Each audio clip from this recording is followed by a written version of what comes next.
সিরাজুল হিন্দ শাহ আব্দুল আজিজ মুহাদ্দিস দেহলভী রহমতুল্লাহ আলাইহি। ইংরেজরা এই দেশে বহু পাদ্রী, বহু পণ্ডিত ইউরোপ থেকে আমদানি করেছে যাতে এই দেশের আলেম সমাজকে বহস করে হারাইয়ে দেয়। কিন্তু আলহামদুলিল্লাহ কোনো একটা বহসে, একটা তর্ক অনুষ্ঠানে কোনো পাদ্রী, ইউরোপের কোনো পণ্ডিত জিততে পারেনি।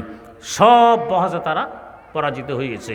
এমনকি কোনো কোনো বহস অনুষ্ঠানে লজ্জায় আত্মহত্যা পর্যন্ত করেছে। তো শাহ আব্দুল আজিজ মুহাদ্দিস দেহলভী রহমতুল্লাহ আলাইকে এক পাদ্রী এসে জিজ্ঞেস করে, হুজুর একটি প্রশ্ন। কি? আমি এক জায়গায় যাচ্ছি, রাস্তা দিয়ে হাঁটতে হাঁটতে সামনে দেখে রাস্তার দুই দিকে, আমার গন্তব্যে কোনটি রাস্তা পৌঁছেছে আমার চিনা নেই, জানা নেই। আর ওখানে দেখি দুইজন মানুষ, একজন ঘুমায় আর একজন সজাগ বসে আছে। আমি রাস্তা কাকে জিজ্ঞেস করব? কাকে জিজ্ঞেস করে গন্তব্যে পৌঁছব? শাহ আব্দুল আজিজ মুহাদ্দিস দেহলভী রহমতুল্লাহ আলাইহি বললেন, সজাগ লোকটির ন্যায় তোমাকে অপেক্ষা করতে হবে ঘুমন্ত লোকটির সজাগ হওয়া পর্যন্ত। সে সজাগ হলে তাকে জিজ্ঞেস করে রাস্তা চিনতে হবে। পাদ্রী বলে, সজাগ লোককে জিজ্ঞেস করলে সমস্যা কি? শাহ আব্দুল আজিজ মুহাদ্দিস দেহলভী রহমতুল্লাহ জবাব দিলেন, সজাগ লোকটা রাস্তা চিনে না, এই জন্য সেও অপেক্ষায় আছে ঘুমন্ত লোকটি সজাগ হওয়ার। আর ঘুমন্ত ব্যক্তিটি রাস্তা চিনে, তাই সে নিশ্চিন্ত নাক টেনে ঘুমায়। সে যদি রাস্তা না চিনত, টেনশনে চিন্তায় তারও ঘুম আসতো না, সেও সজাগ বসে থাকত।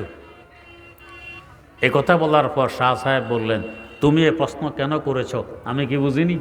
তো কেন করেছি? যদি আমি বলতাম সজাগ লোককে জিজ্ঞেস করে গন্তব্যে পৌঁছতে হবে, তখন তুমি লাফ দিয়ে উঠতে যে তাহলে ইসলাম মানা যাবে না, খ্রিস্ট ধর্ম মানতে হবে। কারণ খ্রিস্ট ধর্মের নবী ঈসা আলাইহিস সালাম সজাগ, তিনি জিন্দা, চতুর্থ আকাশে আছেন। আর ইসলাম ধর্মের নবী মদিনা পাকের মধ্যে ঘুমাইতেছেন। তোমাদের নবীও তো আমাদের নবীর অপেক্ষায় আছে, কিয়ামতের আগে আবার আসবেন, আমাদের নবীর বাতানো রাস্তা অনুযায়ী চলে জান্নাত লাভ করবেন। তাই ঘুমন্ত ব্যক্তির অপেক্ষা করতে হবে, সজাগ লোককে জিজ্ঞেস করলে হবে না। পাদ্রী হেরে গেল। কিসের বরকতে? হযরত শাহ আব্দুল আজিজ মুহাদ্দিস দেহলভী রহমতুল্লাহ আলাইহি পাদ্রীকে হারাইয়ে দিলেন। এটা কোরআনের বরকত। ইয়াসিন ওয়াল কোরআনিল হাকিম, হিকমতে ভরা জ্ঞানে পরিপূর্ণ কোরআন, যা সিনায় ঢুকেছে, কোরআন তাকে জ্ঞানী বানাই দিয়েছে।